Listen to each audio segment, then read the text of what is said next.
I want to discuss with you this afternoon why you're going to fail to have a great career. I'm an economist. I do dismal. End of the day, it's ready for dismal remarks. I only want to talk to those of you who want a great career. I know some of you have already decided you want a good career. You're going to fail too, because, goodness, you're all cheery about failing. Canadian group, undoubtedly. Those trying to have good careers are going to fail because really good jobs are now disappearing. There are great jobs and great careers, and then there are the high workload, high stress, blood-sucking, soul-destroying kinds of jobs, and practically nothing in between. So the people looking for good jobs are going to fail. I want to talk about those looking for great jobs, great careers, and why you're going to fail. First reason is that no matter how many times people tell you, if you want a great career, you have to pursue your passion, you have to pursue your dreams, you have to pursue the greatest fascination in your life. You hear it again and again, and then you decide not to do it. It doesn't matter how many times you download Stephen Jay's Stanford commencement address, you still look at it and decide not to do it. I'm not quite sure why you decide not to do it. You're too lazy to do it, it's too hard, you're afraid if you look for your passion and don't find it, you'll feel like you're an idiot. So then you make excuses about why you're not going to look for your passion. And they are excuses, ladies and gentlemen. We're going to go through a whole long list. Your creativity and thinking of excuses not to do what you really need to do if you want to have a great career. So for example, one of your great excuses is, well, great careers are really and truly, for most people, just a matter of luck.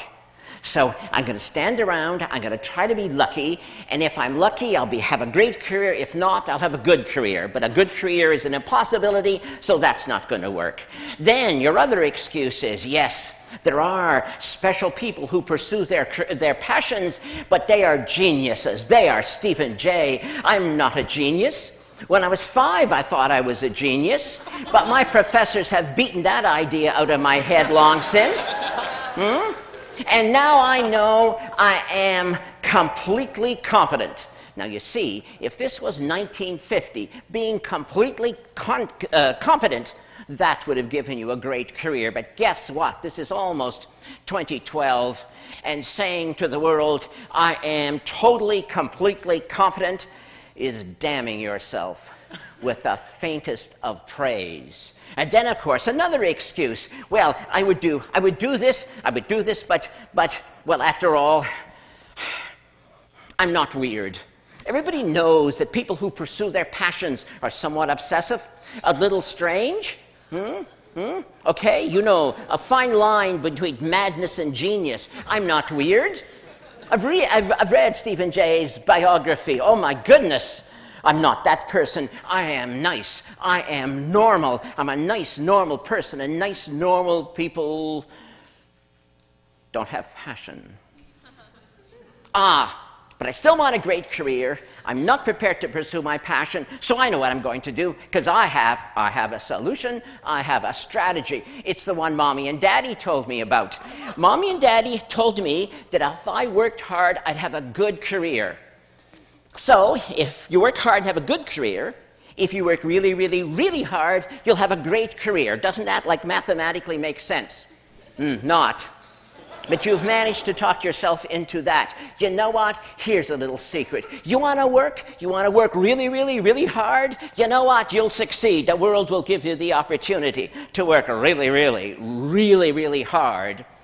But are you so sure that that's going to give you a great career when all the evidence is to the contrary? So let's deal with those of you who are trying to find your passion. You actually understand that you really had better do it. Never mind the excuses. You're trying to find your passion, and you're so happy. You found something you're interested in. I have an interest. You tell me. You say, I have an interest. I say, that's wonderful. And what are you trying to tell me? Well, I have an interest. I say, do you have a passion? I have an interest, you say. Your interest is compared to what? Well, I'm interested in this. And what about the rest of humanity's activities? I'm not interested in them. You've looked at them all, have you? No, not exactly. Passion is your greatest love. Passion is the thing that will help you create the highest expression of your talent. Passion, interest, it's not the same thing. Are you really going to go to your sweetie and say, marry me? You are interesting. Won't happen. Won't happen, and you will die alone. What you want is passion. It is beyond interest. You need 20 interests, and then one of them might grab you, one of them might engage you more than anything else, and then you may have found your greatest love in comparison to all the other things that interest you. And that's what passion is. Now, that friend proposed to his sweetie. He was an economically rational person. He said to his sweetie, let us marry. Let us merge our interests.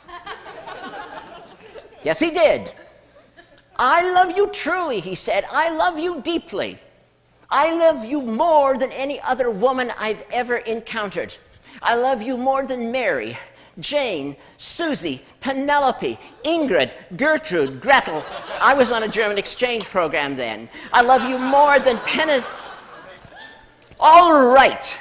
She left the room halfway through his enumeration of his love for her.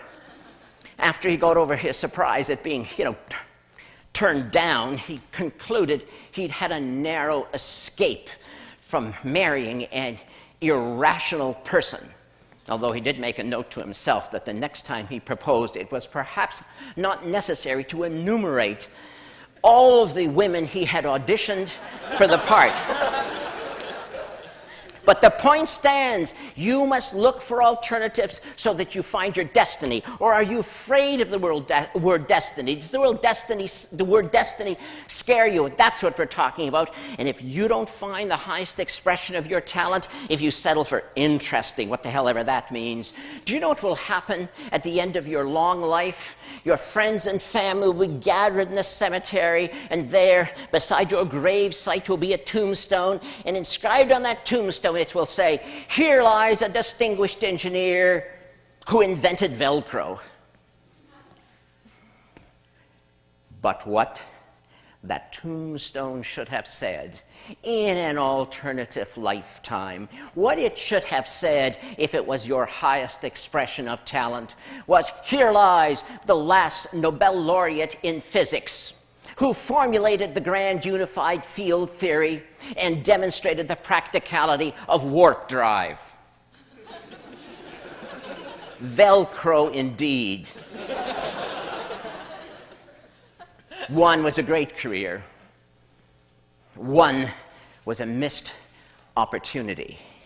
But then there are some of you, in spite of all these excuses, you will find your passion, and you'll still fail. You're going to fail because you're not going to do it, because you have invented a new excuse.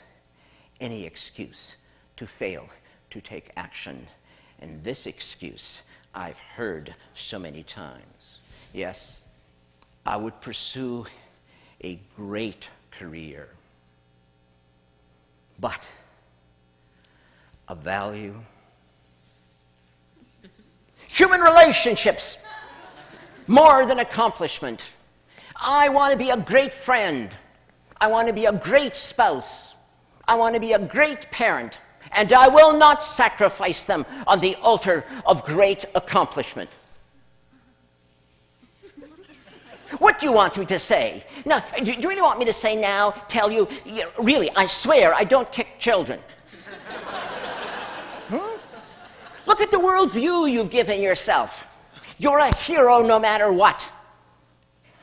And I, by suggesting ever so delicately that you might want a great career, must hate children. I don't hate children. I don't kick them. Yes, there was a little kid wandering through this building when I came here, and no, I didn't kick him. Of course, I had to tell him the building was for adults only and to get out. He mumbled something about his mother, and I told him she'd probably find him outside anyway. Last time I saw him, he was on the stairs crying. What a wimp. Well, what do you mean? That's what you expect me to say. Do you really think it's appropriate that you should actually take children and use them as a shield? You know what will happen someday? You ideal parent, you. The kid will come to you someday and say, I know what I want to be. I know what I'm going to do with my life. You were so happy. It's the conversation a parent wants to hear because your kid's good at math and you know you're going to like what comes next. Says your kid, I have decided I want to be a magician. I want to perform magic tricks on the stage. And what do you say? You say, that's risky, kid. Might fail, kid. Don't make a lot of money at that, kid. You know, I don't know, kid. You should think about that again, kid. You're so good at math. Why don't you? And that kid interrupts you and says, but it is my dream. It is my dream to do this. And what are you going to say? You know what you're going to say? Look, kid, I had a dream once too, but. So how are you going to finish the sentence with your but? But. I had a dream too once, kid, but I was afraid to pursue it. Or are you going to tell him this? I had a dream once, kid, but then you were born.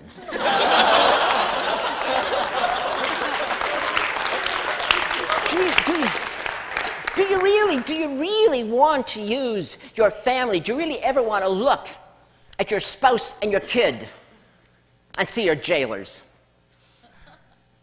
There was something you could have said to your kid when he or she said, I have a dream. You could have said, looked the kid in the face and said, go for it, kid. Just like I did. But you won't be able to say that because you didn't. So you can't.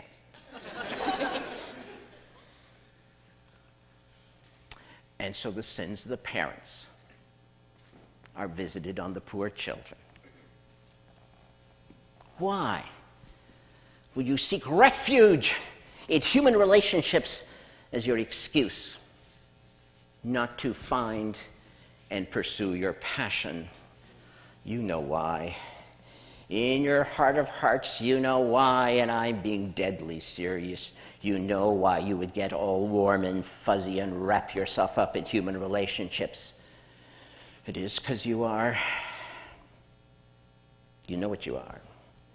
You are afraid to pursue your passion. You're afraid to look ridiculous. You're afraid to try. You're afraid you may fail. Great friend. Great spouse, great parent, great career. Is that not a package? Is that not who you are? How can you be one without the other? But you are afraid. And that's why you are not going to have a great career. Unless that most evocative of all English words, unless. But the unless word is also attached to that other most terrifying phrase. If only I had, if only I had, if you ever have that thought ricocheting in your brain, it will hurt a lot. So those are the many reasons why you're going to fail to have a great career. Unless